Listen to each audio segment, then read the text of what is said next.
Good morning, I'm Tyne Morgan coming to you from our studios in Kansas City. Clinton has the day off. Well, for the first time, we are learning H5N1 has been detected in meat. It came from a culled dairy cow. USDA's Food Safety and Inspection Service making the announcement saying it didn't make its way into the food chain. The agency saying viral particles of the virus were detected in tissue samples from one cow last Wednesday. The cow was part of the normal testing of 96 dairy cows. They say the remaining 95 tested negative for the virus, and no meat from any of the cows entered the food supply. APHIS says it is now working to trace back where the cattle came from, including notifying the producer in order to get more information. USDA officials continue to assert the risk of the virus spreading among humans is low, and so far it doesn't appear to have slowed down beef demand as we enter the summer grilling season. I don't think it ever has or will get bad, and unless there's some big surprises there.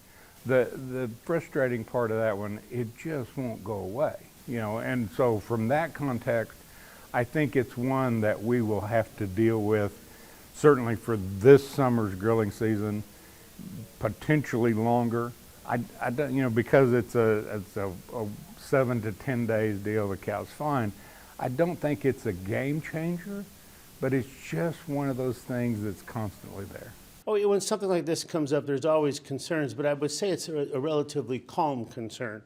I think we have the reputation as the safest supply in the world. Food safety extremely important. So I think the work that APHIS and FSIS are doing here domestically has been phenomenal. We got to make sure that FAS is also involved in telling that story to our trading partners and telling it what it is, and more importantly, what it isn't. Because it's not a food safety issue globally. It is an animal health issue. And we have to explain what it is and what it isn't. And I think they're doing a very nice job collaborating across agency and telling our story. Hallstrom tells me there have been a couple exporting partners pushing back, including Colombia, imposing restrictions on 9 states with cases. But he says that decision is not science-based. I think the industry has done a great job of conveying to consumers the product is safe. I think USDA has done a phenomenal job trying to figure out what they were dealing with.